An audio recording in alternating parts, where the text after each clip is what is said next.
Hello everyone, my name is Ranveer Bagri.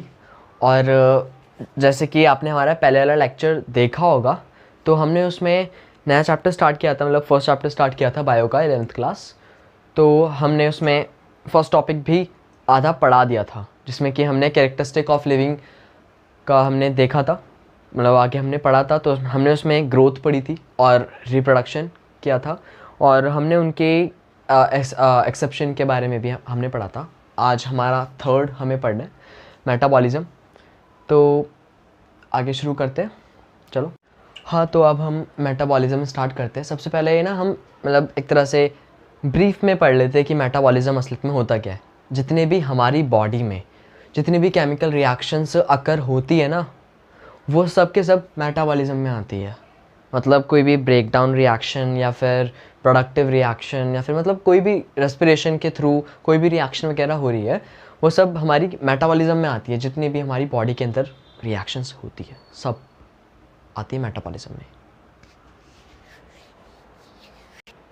तो अब मैं लिखूँगा, नोट्स ज़्यादा होते हैं, मतलब एक तरह से काफ़ी ज़्यादा होते हैं, तो मैं ना लिखूँगा, आप वीडियो पॉज करना और नोट कर लेना। तो अब मेटाबॉलिज्म के बारे में पढ़ते हैं। जितना भी है, मतलब मेटाबॉलिज्म के बारे में एक तरह से पूरा ये कि हमारी बॉडी के अंदर जितने भी केमिकल रिएक्शंस होती है, और अगर बॉडी के अंदर होती है तो फिर वो बायोकेमिकल रिएक्शंस कहलाई जाती है। सबसे पहले ये देख लो कि डिफाइनिंग प्रॉपर्टी होती है ये लिविंग बीइंग की। हमने ग्रोथ और रिप्रोडक्शन पढ़ा था, वो दोनों डिफाइनिंग प्रॉपर्टी नहीं थी लिविंग बीइंग की। लेकिन जो मेटाबॉलिज्म है ये है, क्योंकि ये नॉन लिविंग थिंग कभी भी ना कोई रिएक्शन नहीं करके दिखाती। अब जितनी भी रिएक्शंस हो सकती है, सब के सब सेल्स के अंदर होती है, और अगर सेल के अलग करके रिएक्शन होती है तो वो सब लैब की कंडीशंस वगैरह में होती है। आगे आता है, it is the sum total of all biochemical reactions taking place inside a living system. अब जितनी भी बायोकेमिकल रिएक्शंस होती है, सबसे पहली बात कि बायोकेमिकल का मतलब क्या होता है कि मतलब बायो इसलिए आगे लगाया जाता है क्योंकि हमारी बॉडी के अंदर हो रहा है, वो हमारी बॉडी के अंदर हो रहे हैं, तो इसलिए यहाँ पे बायो लगाया जाता है। बाकी केमिकल रिएक्शंस तो होती है, इस वजह से इनको बायोकेमिकल रिएक्शंस कहते हैं। जितनी भी लिविंग सिस्टम के अंदर बायोकेमिकल रिएक्शंस होती है उन सबको मेटाबॉलिज्म कहा जाता है। अब जो ये रिएक्शंस है, हम इनको सेल के अलावा भी दिखा सकते हैं। वो कहाँ पे, जैसे कि मैंने अभी पहले बताया था कि लैब की कंडीशंस में हम उनको शो कर सकते हैं। अब आगे आता है, isolated metabolic reactions are not living but they are biological reactions. मतलब कि जो भी रिएक्शंस, जो भी मेटाबॉलिक रिएक्शंस आइसोलेट की गई है विट्रस कंडीशन में। विट्रस कंडीशन का मतलब एक तरह से, विट्रो का मतलब होता है ग्लास होता है मतलब, और अगर लैब की बात हो रही तो लैब में साफ सीधी बात की मतलब ग्लास मतलब टेस्ट ट्यूब का ही, मतलब टेस्ट ट्यूब की ही बात हो रही है। तो फिर मतलब जितनी भी और बिना सेल के अलावा जितनी भी रिएक्शंस वगैरह हो रही है, अगर वो लैब के मीडियम में हो रही तो वो टेस्ट ट्यूब में होगी, मतलब इन विट्रो कंडीशन में होगी ना। मेन बात ये आती है कि मतलब हमारी बॉडी के अंदर ना इतनी सारी रिएक्शंस वगैरह हो रही है, बहुत तरह की रिएक्शंस होती है, तो मतलब उनका रिज़ल्ट क्या मिलता है यार हमें आखिरी में? आखिरी में हमें रिज़ल्ट ना सबका यही एटीपी मिलती है।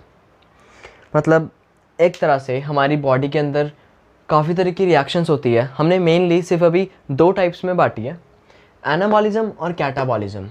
अब जो एनाबॉलिज्म है, वो एनाबॉलिज्म जो रिएक्शन होती है, ये होती है हमारी बिल्डिंग अप रिएक्शंस। मतलब इसमें सिंथेसिस होता है, एक तरह से जो स्मॉलर मॉलिक्यूल्स होते हैं वो आपस में मिलते हैं और एक लार्ज मॉलिक्यूल बनाते हैं, ठीक है। जैसे कि साइटोप्लाज्मिक मेम्ब्रेन बनी, सेल वॉल या फिर राइबोसोम्स। अब उन्हीं का कि मतलब अब जो अगली रिएक्शन होती है, मतलब जो दूसरे टाइप की रिएक्शन जो होती है, वो आती है हमारी कैटाबॉलिज्म, जिसमें से कि जब भी कोई चीज़ ब्रेक डाउन होती है तो वहाँ पे हीट तो निकलती है। तो वहाँ पे जब वो चीज़ टूटी, उस चीज़ का मतलब लार्जर मॉलिक्यूल्स का ब्रेक डाउन हुआ, तो स्मॉलर मॉलिक्यूल्स में आगे बढ़े। तो वही सेम साइकिल यही सब चलती रहती है, और इन्हीं की मदद से एटीपी जनरेट होती रहती है, मतलब एनर्जी आती रहती है इन्हीं की मदद से। अब आगे मतलब मैं ये इसको एक बार पॉज करके नोट कर लो। ये बात आती है कि मतलब हमने अभी दो रिएक्शंस के बारे में पढ़ा कि हमारे बॉडी में दो रिएक्शंस होती है, मतलब दो तरह की रिएक्शंस होती है। उनमें क्या आता है कि एक कैटाबॉलिज्म, ठीक है, और दूसरी आती है एनाबॉलिज्म। बहुत सिंपल है, ज़्यादा कुछ नहीं। एनाबॉलिज्म में क्या होता है, एनाबॉलिज्म में होती है सारी की सारी बिल्डिंग अप रिएक्शंस, मतलब चीज़ें बन रही है आगे, वहाँ पे लार्ज मॉलिक्यूल्स बन रहे हैं, तो इसलिए building up reactions. Large molecules बन रहे हैं तो सिंथेसिस ऑफ लार्ज मॉलिक्यूल्स, तो synthesis of large molecules.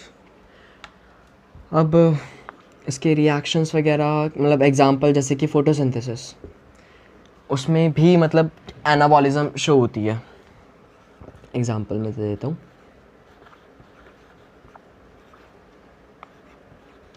Photosynthesis. आगे आती है हमारी कैटाबॉलिज्म। अब ना मतलब एक ट्रिक है मतलब याद करने की, कैटा मतलब कट रहा है, तो इस हिसाब से ये यहाँ पे डिस्ट्रक्टिव रिएक्शंस होती है, मतलब इसमें चीज़ें छोटी हो रही है, इसको कहते हैं डिस्ट्रक्टिव रिएक्शंस। इसमें क्या होता है कि ब्रेक डाउन होता है,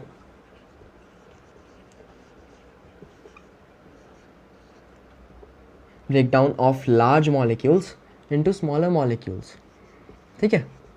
तो break down of large molecules into smaller molecules. तो देखो यार, ये बात तो मेरे ख्याल से क्लियर हो जानी चाहिए कि मतलब ट्रिक भी बता दी कि मतलब एनाबॉलिज्म को हम अभी नहीं देखेंगे, अभी कैटाबॉलिज्म को देखते हैं। तो इसका यही कि मतलब चीज़ें कट हो रही है, कोई ये बड़ी सी चीज़ थी, इसको कट कर दिया तो मतलब कैटाबॉलिज्म ये दो चीज़ों में टूट गई, तो इसलिए ये लार्ज मॉलिक्यूल था, हमने इसको तोड़ा तो ये आगे दो मॉलिक्यूल्स में टूट गया, तो मतलब break down of large molecules into smaller molecules. अब एनाबॉलिज्म तो फिर वही इसका उल्टा हो जाएगा कि वहाँ पे बिल्डिंग अप रिएक्शंस होती है, सिंथेसिस ऑफ लार्ज मॉलिक्यूल्स।